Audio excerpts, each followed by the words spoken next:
decidindo falar um pouquinho mais falar alguma coisa sobre a prova do teorema de Rochlin, teorema de desintegração. Eu não vou dar a prova toda, mas vou pelo menos provar o lema principal.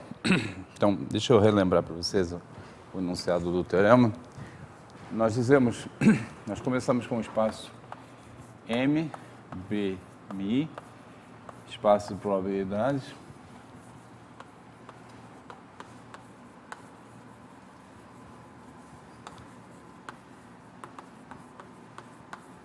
E P, uma partição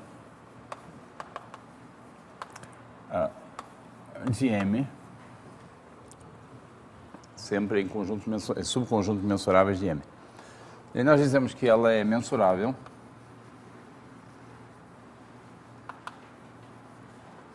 se existem partições, uma sequência crescente de partições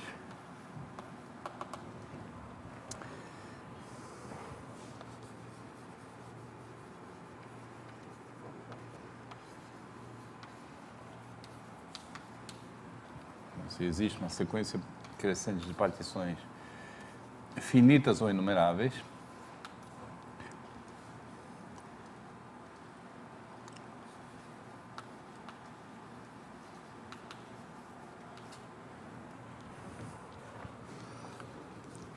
tais que P é a soma dessas partições. É o limite, tá? Vou deixar aqui um pequeno exercício. Eu de fato enunciei, mas deixa eu oficializar aqui. A definição não muda.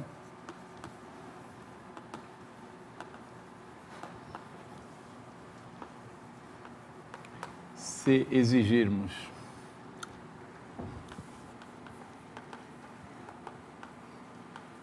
que cada Pn seja finito,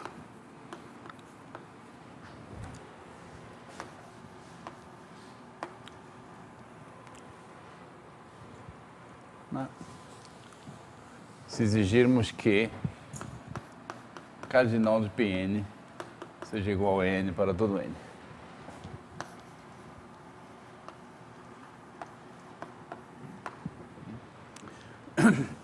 Então não muda se nós nos limitarmos a sequências em que as partições são finitas e, além disso, cada partição é obtida da anterior, pegando um único elemento e dividindo em dois, preservando os demais. Bisseções, uma cascata de bisseções. É claro que, a priori, essa definição aqui parece mais geral. Temos uma família de partições de sequência mais ampla, mas a ideia é mostrar que se você tem uma dessas, então tem uma daquelas também. Então não muda. Não muda nada. E o teorema afirma que se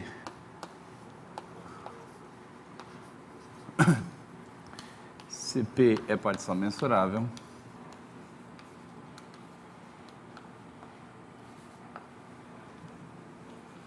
eu comentei, de fato é C e somente C, embora não precise da volta.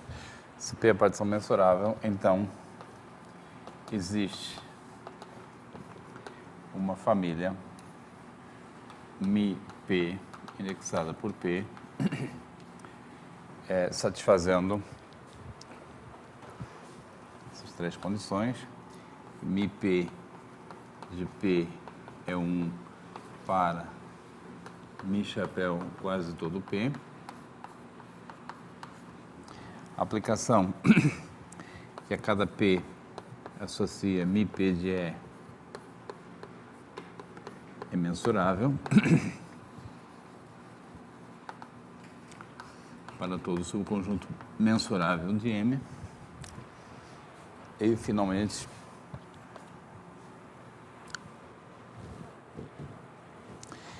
Mi de E é igual à integral de Mi P de E de Mi chapéu P. Já expliquei que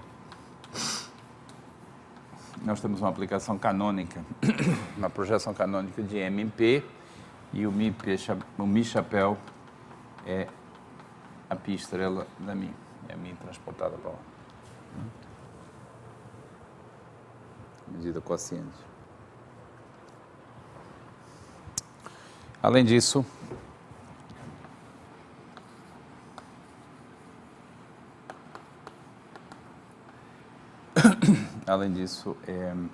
essa família é essencialmente única.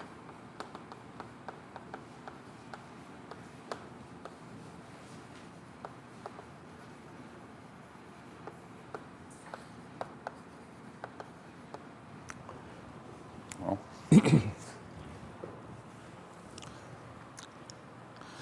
Eu tenho que fazer uma suposição aqui sobre o espaço.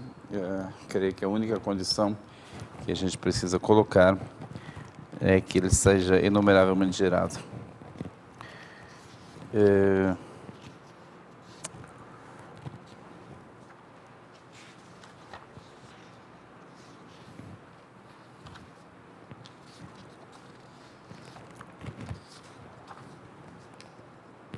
Não, estamos supondo que M é um espaço métrico separável completo.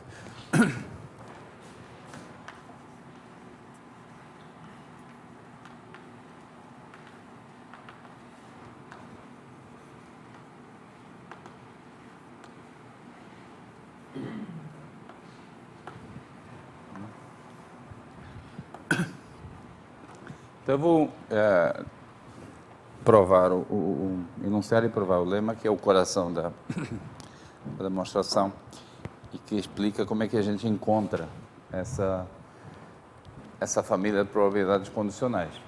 Como eu comentei na aula passada, se a partição P é finita, isso é fácil. A gente pode exibir, é completamente elementar, pode exibir essas probabilidades condicionais de maneira totalmente explícita. E a ideia da prova é usar a hipótese que a função é mensurável, a partição é mensurável, que ela pode ser obtida como uma espécie de limite de partições finitas e fazer essa construção passando ao limite.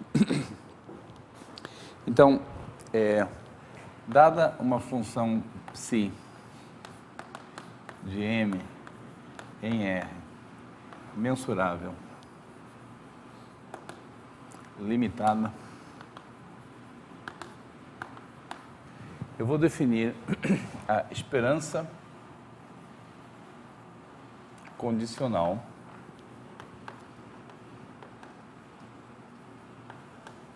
de psi relativamente a cada Pn, a cada partição. Isso é definido da seguinte forma: uma nova função, En psi, que vai de M para R. E a ideia é a seguinte: você, lembrando que Pn é finita, aliás, aqui não faz muita diferença, mas não, mensurável não faz diferença. Você vai fazer o seguinte: vai pegar a sua função e integrá-la sobre o elemento da partição que contém x. Você integra a função em cima, supondo que x esteja aqui, você integra a função sobre o elemento da partição que contém x. E aí você normaliza, porque você está integrando com relação à medida restrita ao Pn de x. Essa medida restrita não é uma probabilidade, mas você pode normalizá-la dividindo pela medida do Pn de x. E isso aqui é, por definição, o En psi calculado em x.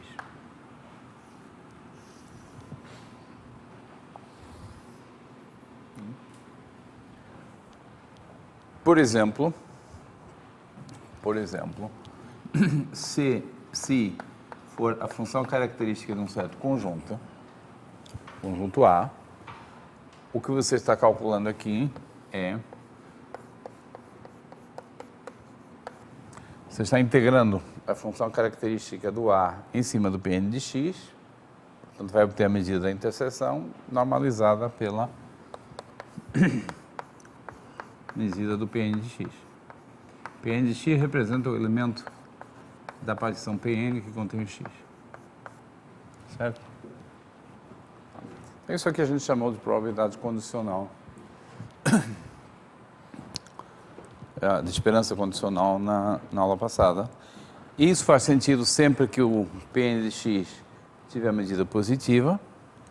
Como eu estou lidando a essa altura com partições enumeráveis, eu posso supor que todo o Pn de x tem medida nula, simplesmente jogando fora, a união dos restantes jogando fora. Isso é uma união inumerável de conjuntos com medida nula, portanto tem medida nula. A gente ignora todos esses PNs. Tá? Muito bem, então o lema principal é o lema que diz que quando eu faço n ir para infinito, essa sequência de partições converge.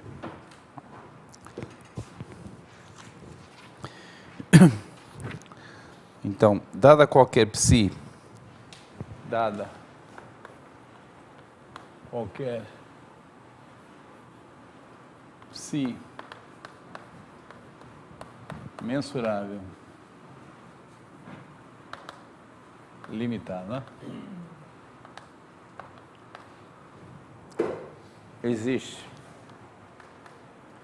um conjunto M psi contido em N com medida total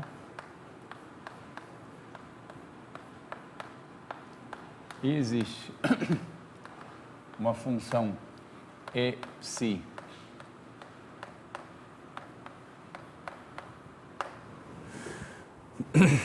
que é chamada esperança condicional de M relativamente a P. Esperança condicional de M relativamente a P.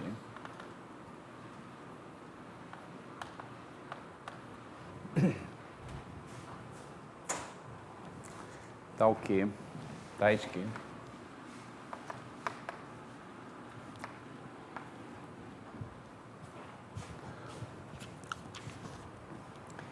E psi x é o limite de N psi x para todo o x em M psi.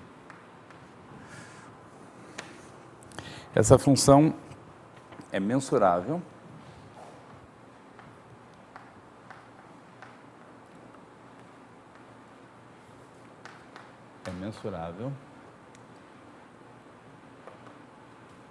e é constante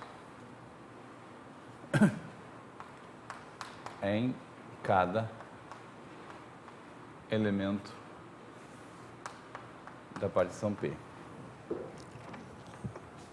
Observem, por exemplo, que essa função aqui, a esperança condicional, a gente considera uma função do x, mas ela só depende do Pn de x. Então, se no lugar de x tiver um y que está no mesmo elemento, para qualquer outro y aqui, no mesmo elemento, a partição tem o mesmo valor. Essas esperanças condicionais são constantes em cada elemento da partição respectiva. Nós estamos verificando que isso que seria de se esperar é atendido aqui. E a terceira condição é que a integral de psi de mi é igual à integral de E psi de mi. Tá. E de fato não é difícil de mostrar, está feito de uma certa forma no texto, não é menos profundo do que isso aqui. Não estou dizendo que seja óbvio, mas é menos profundo. Que E psi é a única medida, a única função mensurável constante nos átomos de P que satisfaz essa relação.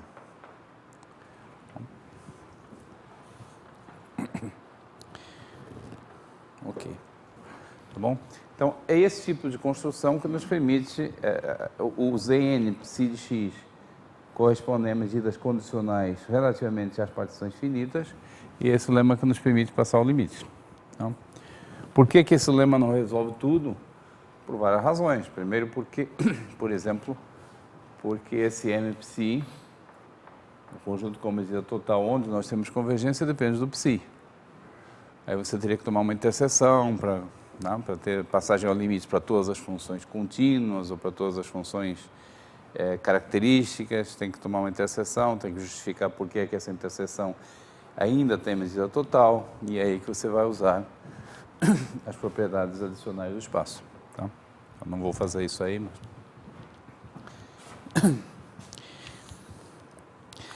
Então, vamos demonstrar esse lema, e para isso eu vou fazer o seguinte, vamos... Acho que eu posso apagar aqui.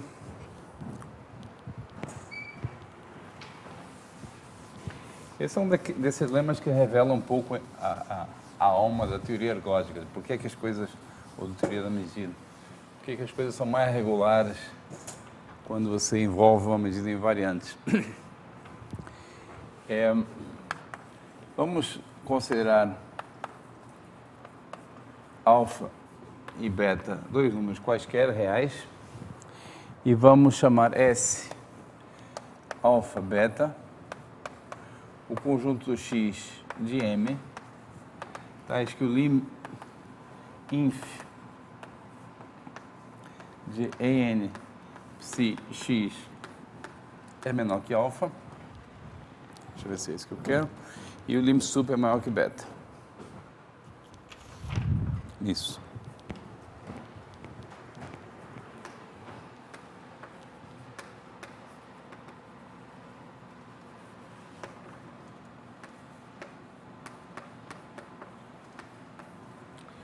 Certo?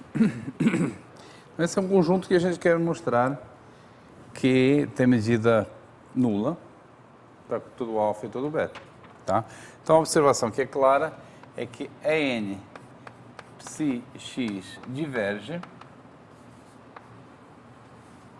se somente se x está em S alfa beta para alguma dupla alfa menor que beta.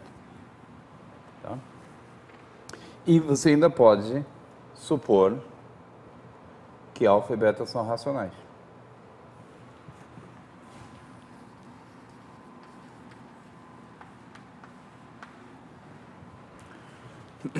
Então, o nosso objetivo vai ser provar que S alfa beta tem medida nula para todo alfa e para todo beta. A afirmação é S medida de S alfa beta é zero para todo alfa menor que beta.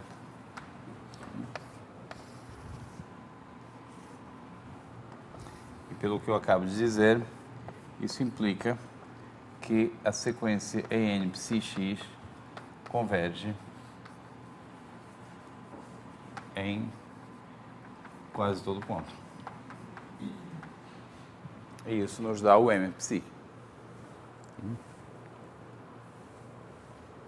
Converge num conjunto com medida total.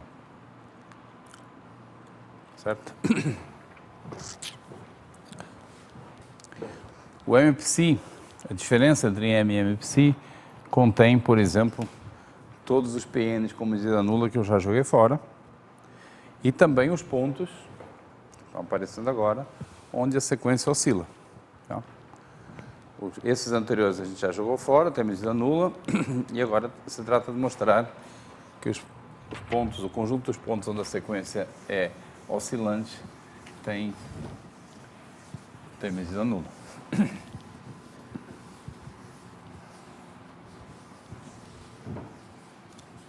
Certo. Então, vamos... O argumento tem um pouquinho de combinatória que eu acho que pode tornar desnecessariamente difícil entender o que está acontecendo. Você começa com a sua primeira partição, P1. E você calcula, digamos que o seu ponto X está aqui. você calcula a média, né? A esperança condicional é 1. Em seguida, você refina essa partição e você calcula agora a esperança condicional relativamente ao P2, em seguida para o P3 e assim sucessivamente. Então, o que você está observando, se o seu x está em S alfa beta, o que você está observando é que dependendo do momento em que você para essa construção e você faz a esperança, ela pode estar acima do beta ou abaixo do alfa. Tá? E vai ficar pulando, de fato, de um lado para o outro. Tá? Então, se x está em S alfa beta, existem momentos 1 menor ou igual que A1, menor que B1, menor que A2, menor que B2. Tá? Isso aqui são inteiros. Todos esses números aqui são inteiros.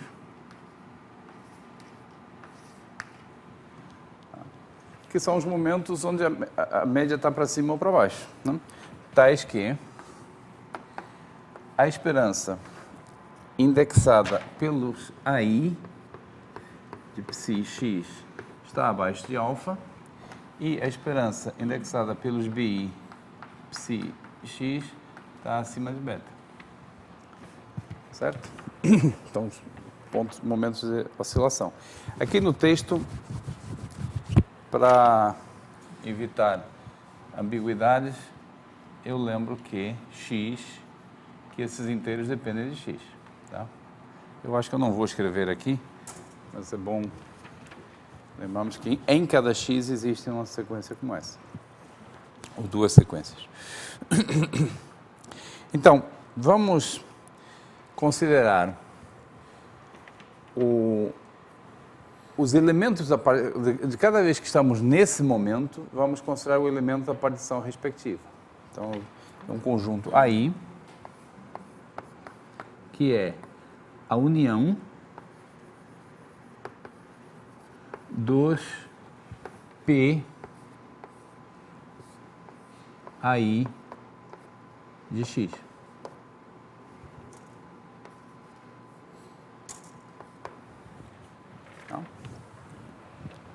Então, o A1 é o primeiro momento, que pode variar de um ponto para outro, em que você se dá conta de que a média pode estar abaixo de alfa. É o menor inteiro desses. É a união de todos os P's que correspondem a esse momento em que isso acontece. E do mesmo modo você vai definir um BI. Perdão, não é. Sim, isso mesmo. E BI é a união dos P BI X. Certo? Um certo ponto X, a primeira vez que ele tem uma média abaixo de alfa é no momento 3. Então você pega todo o P3 desse X e joga nesse conjunto.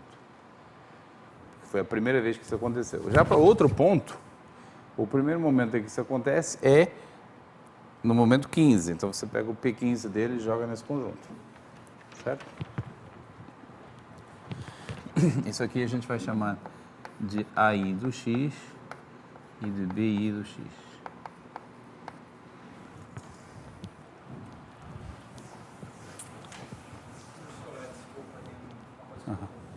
Uhum.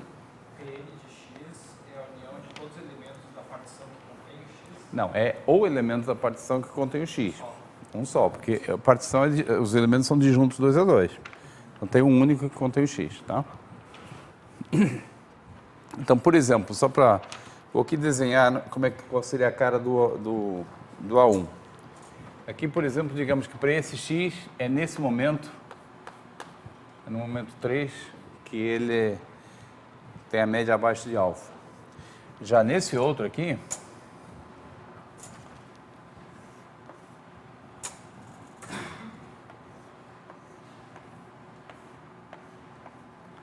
para esse X aqui,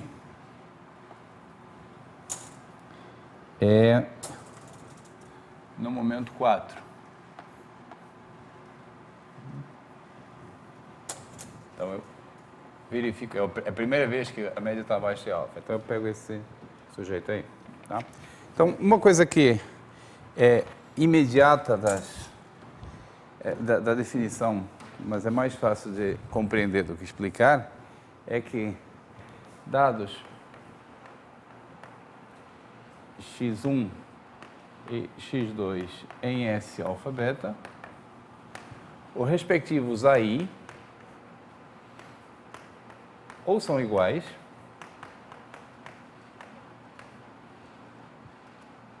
ou são disjuntos.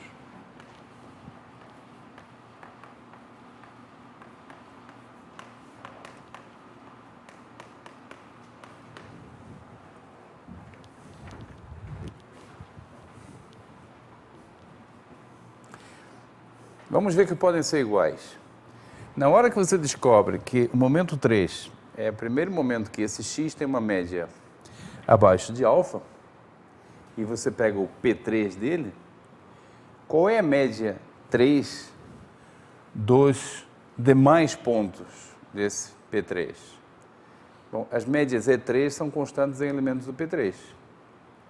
As esperanças E3 são constantes em elementos do P3. Então, se esse x tem a média dele abaixo do alfa, todos os demais também têm. Tá. Mas talvez, quem sabe, para esse aqui, essa não seja a primeira vez. Quem sabe para esse aqui, a média 2 já estava abaixo de alfa. Bom, mas se a média 2 desse aqui estivesse abaixo de alfa, estaria para todos os outros elementos do respectivo P2. Incluindo aquele outro x. Então, contradição. Isso não pode acontecer.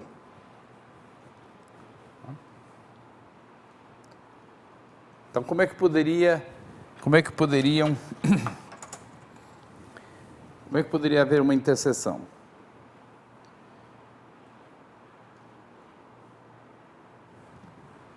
Não é mais fácil de entender do que explicar? Isso aqui, em probabilidade, se chamam stopping times, tempos de paragem, tá? Esses A's e esses B's. E faz parte da definição de stopping time que se é um stopping time para um ponto do PN, é stopping time para todos os demais.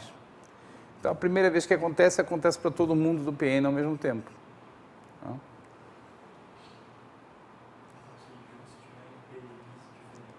Se estiver em PIs diferentes, um deles não pode ser esse aqui não pode ser o stopping time.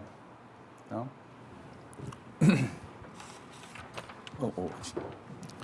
Tá? Então, essa é a primeira observação.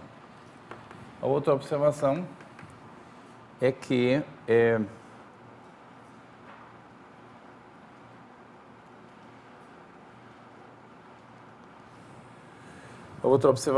que o conjunto S de alfa beta está contido em AI mais 1, que está contido em BI, que está contido em AI.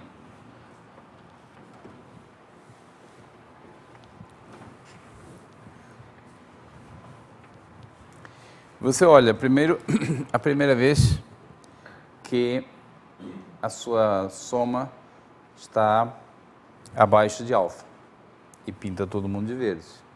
E aí você continua refinando, esperando o próximo momento em que a sua média está acima de beta. Para alguns pontos nunca vai chegar. Para alguns pontos, eles não estão no S alfa beta. Isso aqui é uma inclusão só. Se estiver em S alfa beta, você vai encontrar essa sequência. Mas ninguém diz que esse ponto aqui está em S alfa beta. Se estiver, cedo ou tarde, você vai encontrar o P1 dele, que vai ser algo pequenininho aqui dentro. Contido, necessariamente contido. Porque você só fala do B1 se já tiver acontecido o A1. É meio que uma trivialidade aqui, é meio que convenção. O B1 é o conjunto dos pontos onde você consegue encontrar esse B1zinho, mas isso só acontece se você já tiver dado um A1 antes. E assim sucessivamente. Tá? E essa inclusão, em princípio, é estrita. Esses são os pontos onde você tem I vezes abaixo do alfa, esse aqui I vezes abaixo do alfa e I vezes acima do beta, e aqui você passa por I mais 1, no meio do caminho você vai perdendo pontos. Tá? Então, a conclusão daqui é que S alfa beta está contido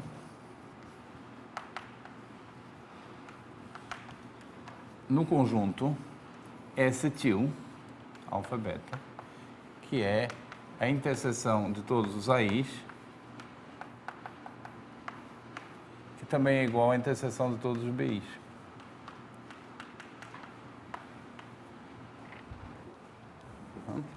Esse sanduíche aqui mostra que a interseção dos AIs e a interseção dos BIs são iguais. Tá? São duas sequências crescentes, uma no meio da outra. Aliás, decrescentes. Uma intercalada com a outra. Tá certo? E o S está aqui dentro. Tá bom? Isso é uma espécie... O que eu estou fazendo é aproximar o S por uma versão meio discretizada dele. Esse S-til é construído usando apenas os elementos dessas partições. Tá? O S-til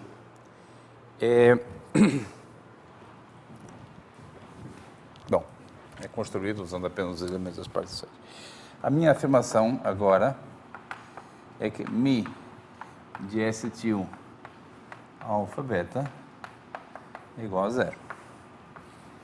Tá? Afirmação 2. E isso aqui é a afirmação 1. E, portanto, a afirmação 2 implica a afirmação 1.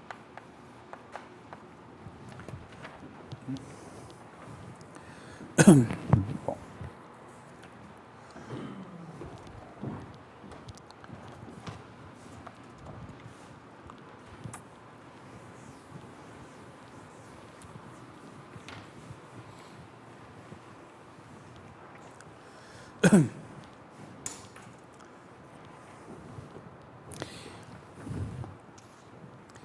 Então, agora eu aqui estive explorando a segunda observação, agora quero explorar a primeira.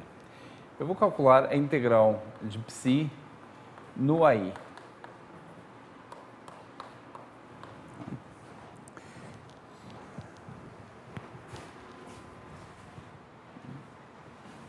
O AI é uma união desses conjuntos AI de X. União de elementos de distintas partições na iésima vez que a média passa abaixo de alfa. Tá? Então, eu observei lá que esses AIs ou estão contidos, ou são iguais, ou são disjuntos.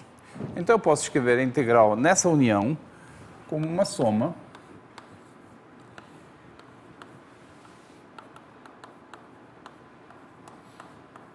onde essa soma é sobre todos os AIs de X que constituem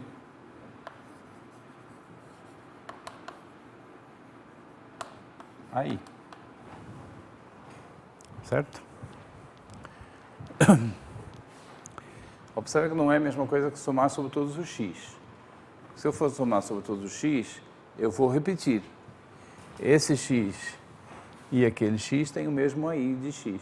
Eu vou somar sobre os elementos dessa família, sobre os átomos. À medida que eles aparecem, à medida que acontece o iésimo evento, média abaixo de alfa, eu vou jogando nessa soma. Tá certo? Se vocês quiserem, estou somando sobre aqueles que são disjuntos, né? Considerando apenas esses aqui.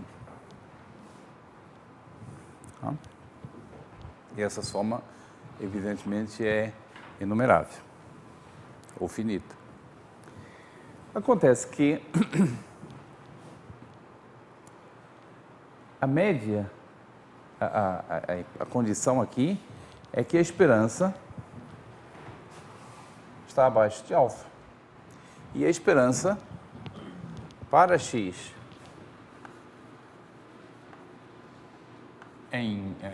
no AI de x, a esperança AI de psi de x está abaixo de alfa, né?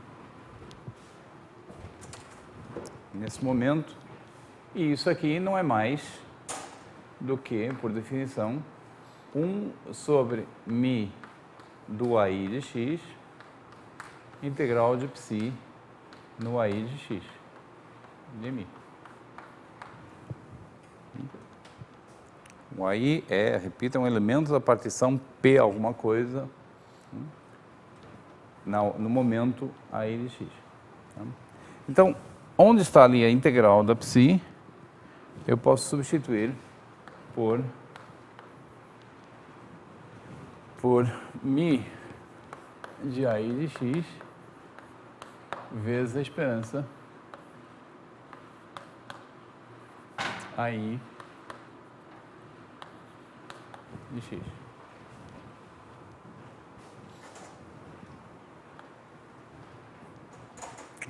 Por causa disso aqui.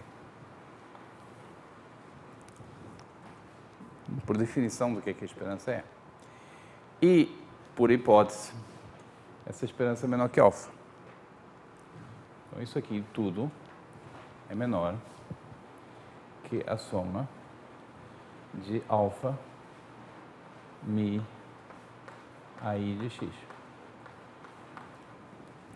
A soma é sempre sobre todos os AI de x que formam AI. Certo?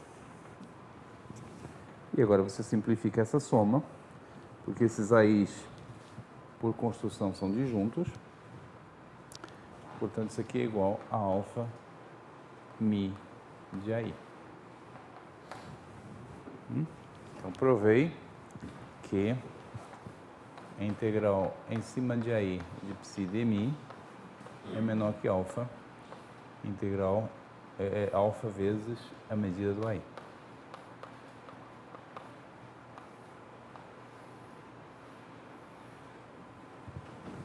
Certo? Bom, de maneira inteiramente análoga, a integral de psi em cima de bi é maior que beta μ de bi.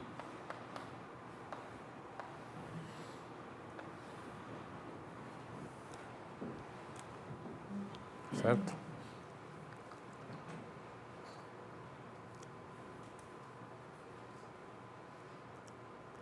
Agora está na hora de tentarmos chegar numa contradição, porque esses AIs e BIs estão convergindo para o mesmo conjunto. Tá? Pelo teorema, vamos ver qual é o teorema.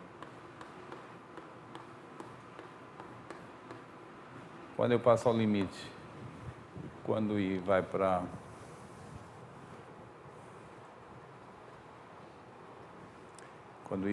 infinito, o que acontece com essa integral?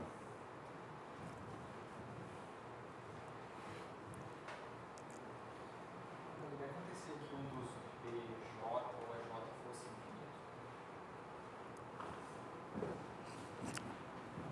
infinito? Não, porque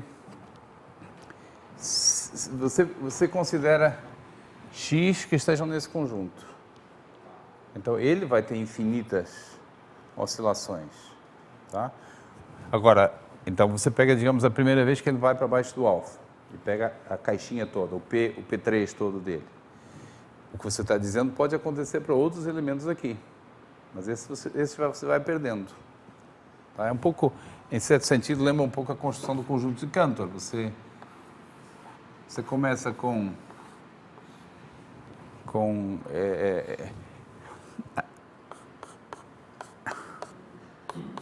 digamos, eu vou fazer um exemplo todo simétrico. O seu A1 é formado por isso aqui. Depois, o A2 já vai ser um conjunto menor, porque parte dos pontos que estão aqui não tem uma segunda oscilação. Isso você vai jogando fora. Tá? No fim, o que você obtém aqui, o S-til, é o conjunto dos pontos que foram até o final, que tiveram todas as oscilações. Tá certo? E isso contém o S-alfa-beta, porque os pontos do S-alfa-beta têm infinitas oscilações para cima e para baixo. Tá?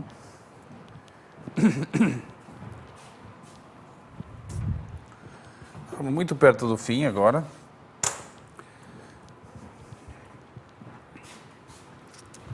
Talvez possamos dizer da seguinte forma.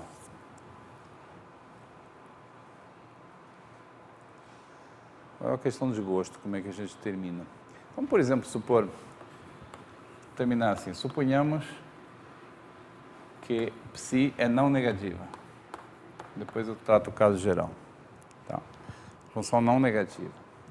Então eu tenho que a integral de psi AI de mi é maior ou igual que a integral de psi bi, que é maior ou igual que a integral de psi AI mais 1 de mi, que é maior ou igual que a integral de psi bi mais 1. Por quê? Por causa disso, né? Por causa disso aqui. Certo? As duas sequências estão intercaladas, e se eu aí tomo uma integral de uma função não negativa, obtenho sequências intercaladas também. Então isso significa em particular que a sequência das integrais com relação aos AIs é não crescente, logo converge. A outra também é não crescente e converge, e as duas têm o mesmo limite. Tá? Então, limites da integral AI psi de mi e limites da integral em I psi de mi bi, esses dois limites existem e são iguais. Tá? Mas a gente pode ir um pouco mais longe e pode dizer que limite é esse. Porque os dois conjuntos, as duas sequências de conjuntos, estão convergindo para o S-til.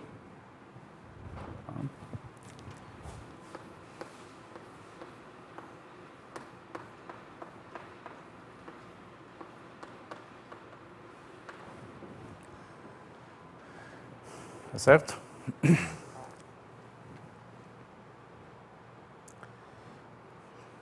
Se vocês tivessem que justificar na prova que eu estou fazendo, qual seria o teorema que vocês invocariam?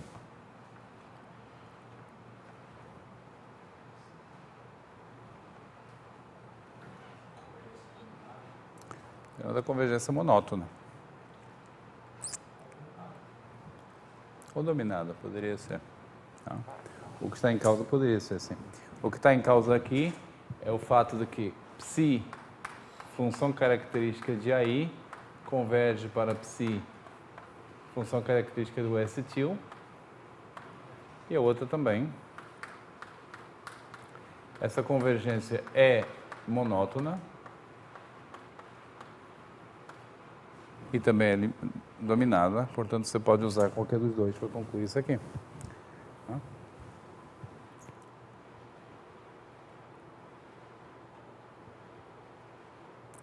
Agora, como é que chegamos numa contradição? Só temos que juntar as peças.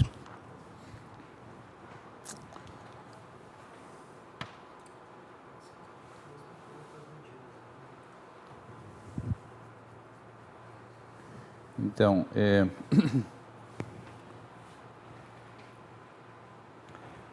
eu ver. Alfa mi de AI é maior que integral de psi de mi,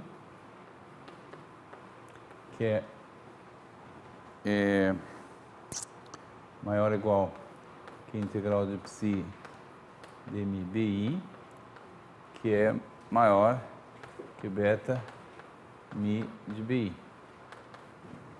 Certo? Fazendo I para o infinito, isso aqui converge para a integral de psi em S-til. Isso aqui converge para alfa mi de S-til. Isso aqui converge para a integral de psi dmi em acetil. Acetil é o acetil alfa beta. E isso aqui converge para beta mi de acetil. Tá? Como o alfa é menor que o beta, essa igualdade aqui implica que mi de acetil alfa beta é igual a zero.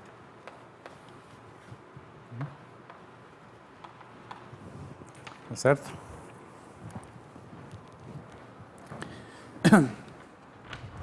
Isso termina a prova quando o psi é não negativo. E no caso geral,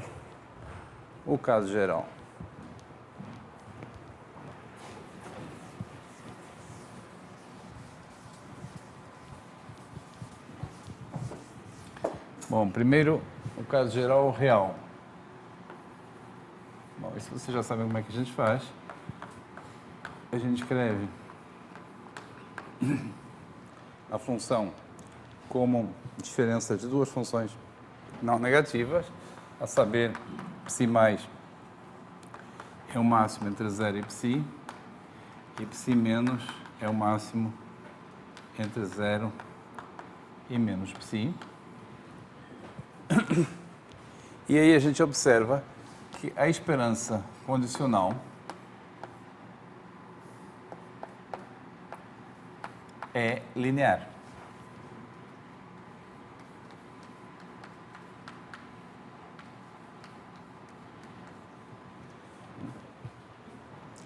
Então, isso aqui, aplicando o caso particular anterior, converge para algo que a gente chama de E de psi mais. Isso também, pelo caso anterior, converge para um E de psi menos. E aí a gente define E de psi, define como sendo a diferença.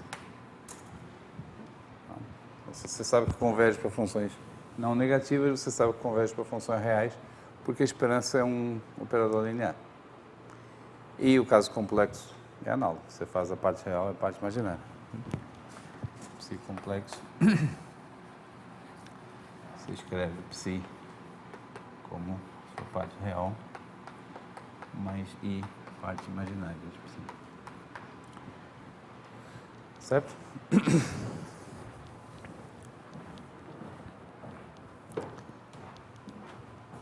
Essa demonstração de que existe, demonstração explícita de que existem esperanças condicionais. Aí, como eu disse, para terminar a prova do teorema, tem que trabalhar um pouco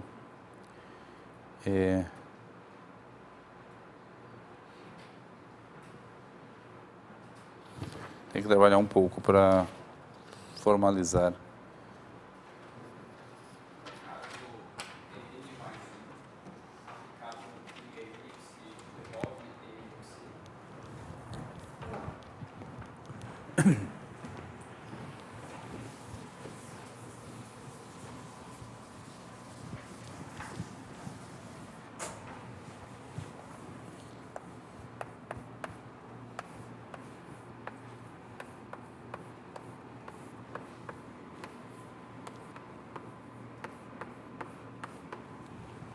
Essa é a sua pergunta?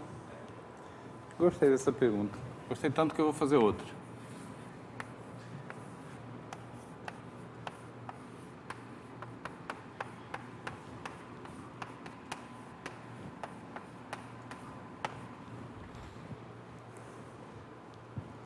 Não? Vamos fazer um exemplo aqui.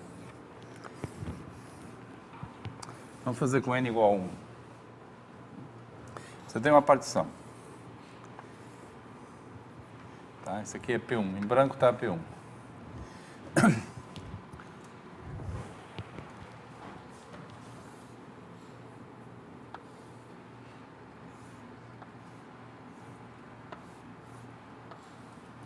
E aqui está P2. Vamos ver se a sua igualdade é plausível. A EN psi tem duas propriedades fundamentais. A primeira é que a integral da psi dmi é igual à integral de EN psi dmi. As integrais globais são preservadas. É uma propriedade fundamental. A outra propriedade é que EN psi é constante em cada elemento de Pn. Bom, sobretudo olhando o item B, eu fico com pouca esperança de que a sua igualdade seja verdadeira. Porque isso aqui é uma função constante em cada P1. Essa aqui, você vai pegar essa função que é constante em cada P1 e vai refiná-la tomando a média em cada P2.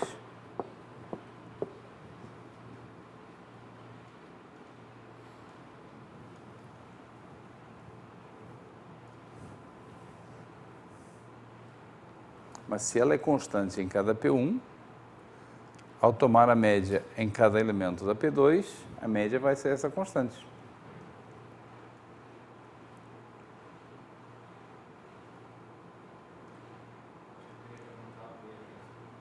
Quer apontar B, né?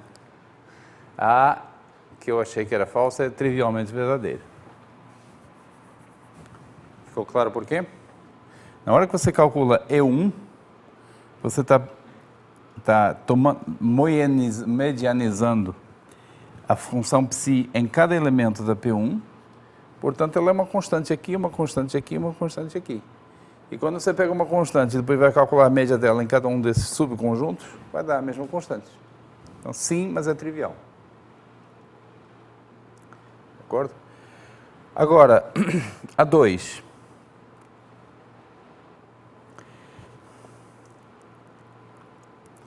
Então, como é que é? A gente calculou a função, as médias em cada um desses conjuntos. E agora você quer pegar essa função que, em princípio, tem 9 valores distintos aqui nesse exemplo, um em cada elemento, e você quer calcular a média delas em cada elemento do P1. É isso? Você quer saber se dá a mesma coisa que simplesmente tomar a média da função em cada P1. Alguém tem instinto sobre isso?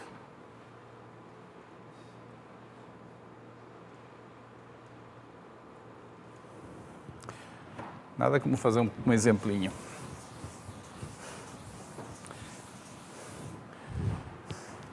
Vamos escrever o P1 como P1, P2, P3. Tá? E o P2 como P11, P12, P13, P21, P22, P23, P31, P32, P33, tá? Onde a minha convenção é que esses estão contidos em P1, esses estão contidos em P2 e esses estão contidos em P3. Tá certo? Só fazer uma conta para ver se isso é plausível ou não. Então, que função é que é a E2 de psi? Bom, E2 de psi é 1 sobre mi P2, calculado em x, é 1 sobre mi P2x da função psi calculada no P2x. Certo? Portanto, aí eu abro uma chave com 9 casos. Um deles é P11 integral sobre P11 de psi de mi. E os outros casos, claro, né? Então, vamos calcular agora o E1 dessa função. E1 da função E2.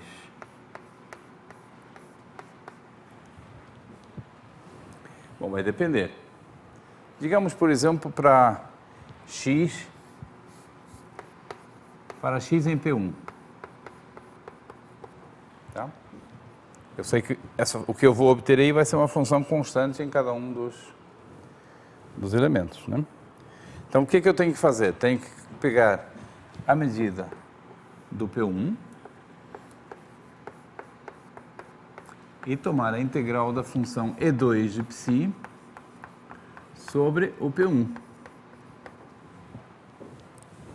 Certo? Fazendo passo a passo pela definição. Mas que função é essa do E2 de psi? Ela tem... Bom, não é uma função muito complicada, tem 3 valores possíveis, né? Tem... E, portanto, a integral pode ser decomposta em 3 partes. A função só toma 3 valores. Tá? Tem, o primeiro valor é o valor que está aqui.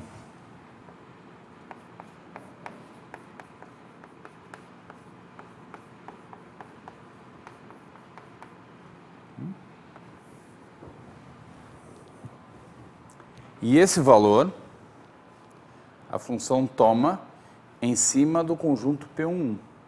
Então, esse valor tem que multiplicar pela medida do P11.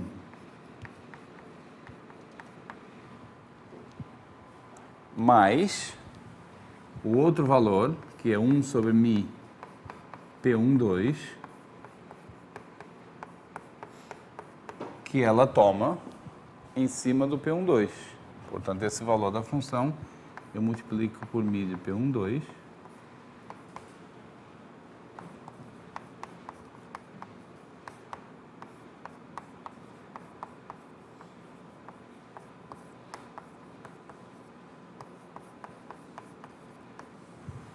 Certo? E quando se simplificam aquela expressão toda, dá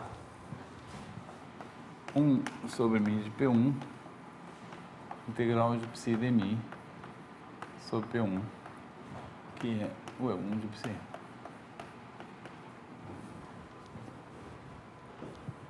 Certo? Então, sim, essa forma é verdadeira. É muito mais interessante do que a outra. Tá? A outra é uma tautologia. Essa aqui é o segredo de você, do que significa tomar esperanças condicionais. Você está pegando uma função e está substituindo por funções com platôs, preservando a média. Se você refinar demais e depois rejuntar os platôs, você volta ao anterior.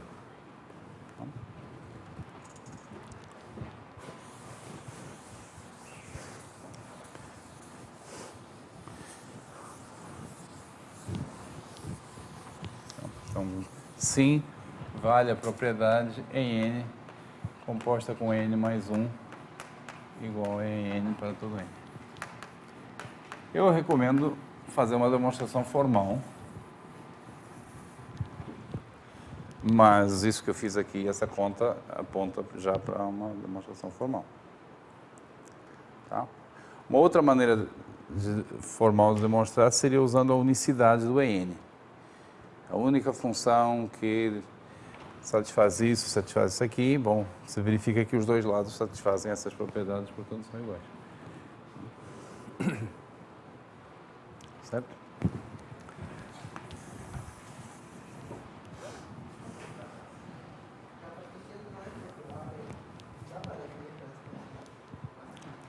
Para definir?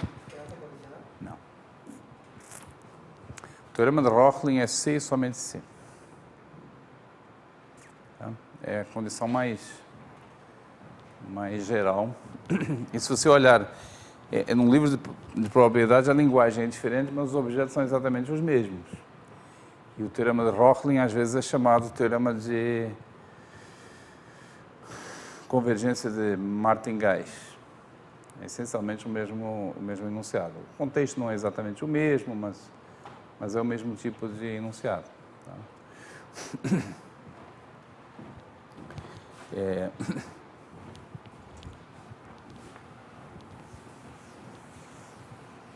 E nessas situações faz sempre parte do contexto que você aproxima por coisas finitas.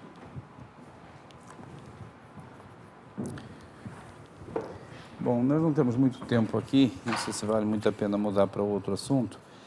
Agora, sim, tem uma coisa que eu poderia fazer, que eu não fiz, que é provar a unicidade do Teorema de Rochlin.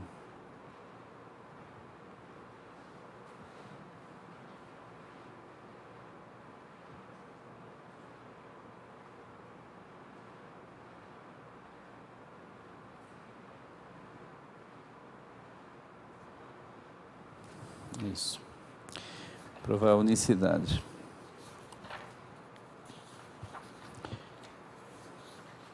Isso é mais fácil, bem mais fácil. É um lema.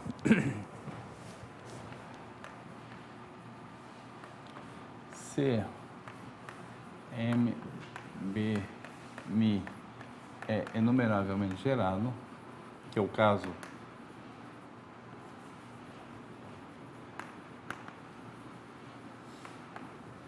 então a desintegração, estou me referindo à anotação do teorema, a desintegração μp é essencialmente única.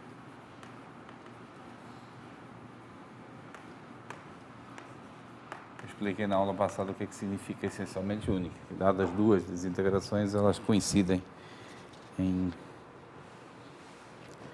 quase todo ponto. Isso é mais geral, em particular tem essa hipótese mais fraca só, de que o espaço é enumeravelmente gerado. Então, vamos considerar A uma álgebra enumerável. Eu já observei em aula anterior que se existe um gerador enumerável, a gente sempre pode supor que esse gerador é uma álgebra. Então, tomando as interseções, etc. Tomando a álgebra gerada pelo gerador. Ela é enumerável e gera... Então, vamos supor que nós temos... Então, suponhamos que temos duas desintegrações. Ou seja, mi linha P, outra desintegração.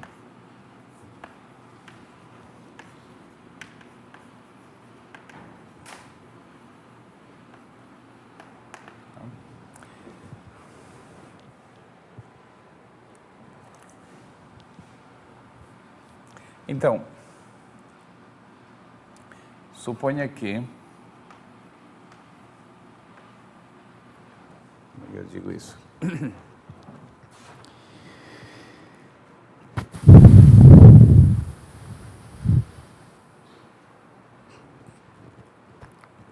Então, tá.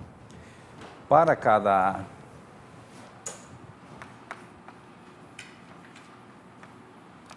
cada elemento da álgebra, vamos considerar o conjunto dos P's,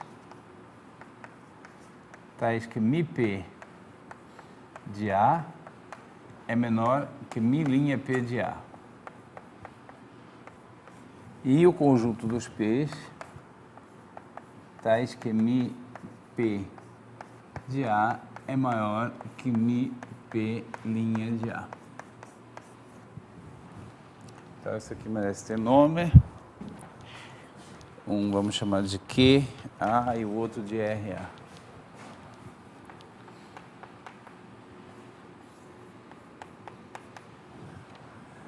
Tá? O meu objetivo é mostrar que μP e μP são iguais para quase todo o P. E serem iguais como medidas é a mesma coisa que dizer que são iguais para cada elemento da álgebra que gera. Tá? Então, vou focar aí. Então, estou pegando os excepcionais.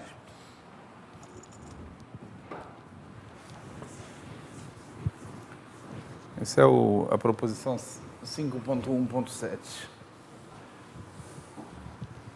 Tá? Então, mi de A, interseção π menos 1 de QA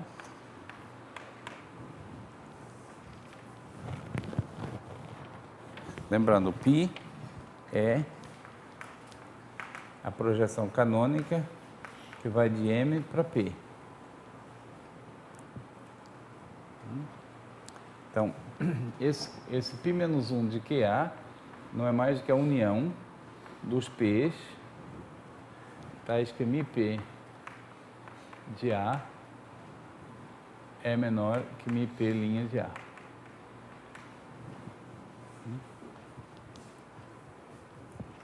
Dizer que um ponto por projeção vem aqui, significa dizer que ele está num elemento da partição que satisfaz essa desigualdade.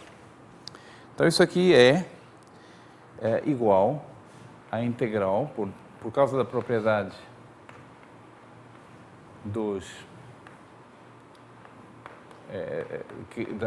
da desintegração, ela é igual a isso, d mi chapéu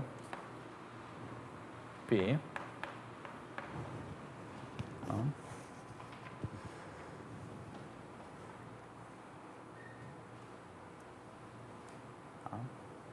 E agora vamos analisar.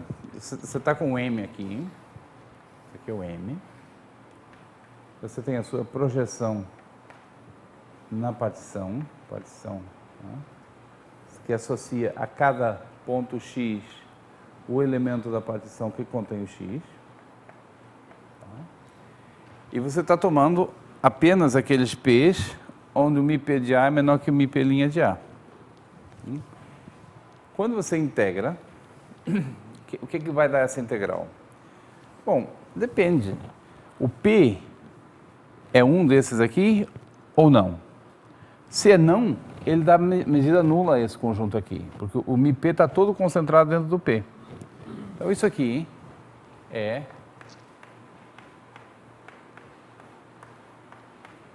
onde a integral é sobre os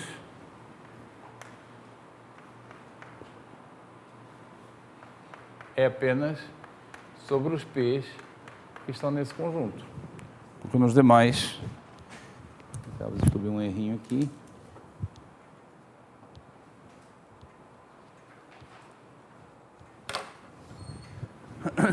Porque o P não dá peso, os demais P's não dão peso a esse conjunto.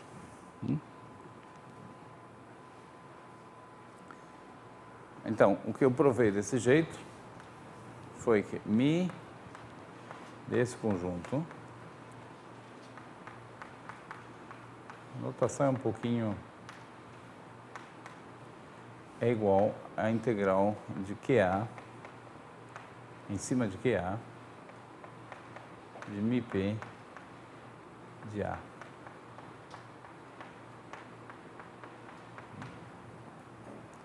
Foi essa igualdade que eu provei.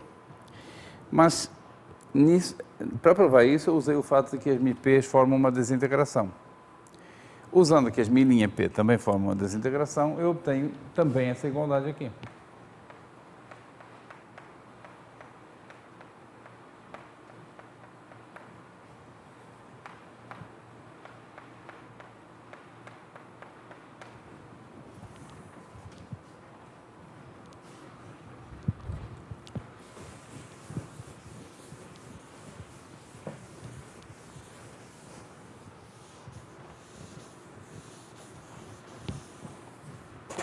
Tá certo? Então, essas duas integrais têm o mesmo valor. Mas essa função, no QA, é estritamente maior que essa, ou menor. Então, eu tenho uma função que é menor que essa em todo ponto, e, no entanto, a integral é igual. Bom, só tem uma maneira disso acontecer. É que a medida desse conjunto seja zero.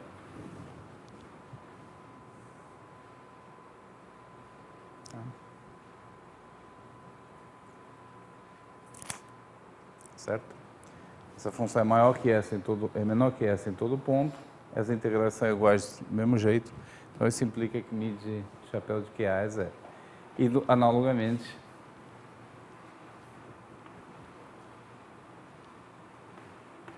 Mi chapéu de RA também é 0. Ou seja,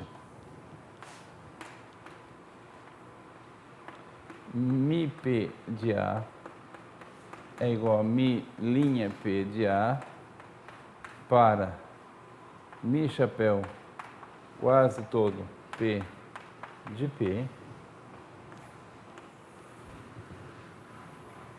qualquer que seja A em A.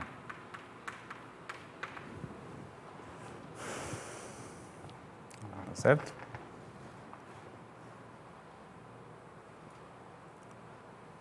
Aí agora eu tomo a interseção sobre todos os A's da álgebra. Então, tenho que Mi P restrita à álgebra é igual a Mi linha P restrita à álgebra para quase todo P de P.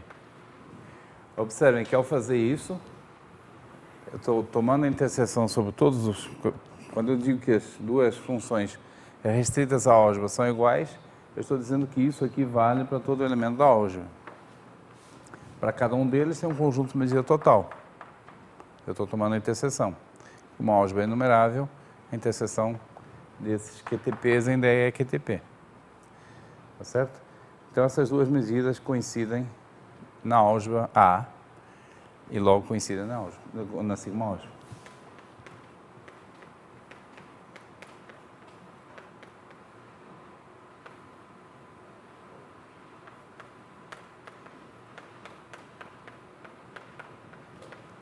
Tá bom?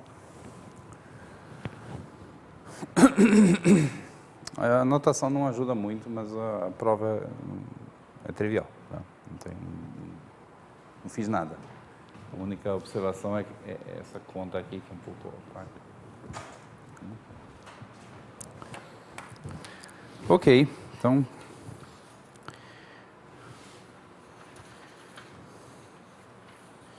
Por hoje é tudo. Na próxima aula, que será na... Hoje é terça, né? Tem quinta. Agora, quinta-feira vai ter uma palestra do Steve Smale. Não, mas é de manhã, né? De manhã, tá. Então não tem problema. Então a próxima aula é na quinta-feira mesmo. Quinta e sexta, em princípio, essa semana. Mantemos o horário normal.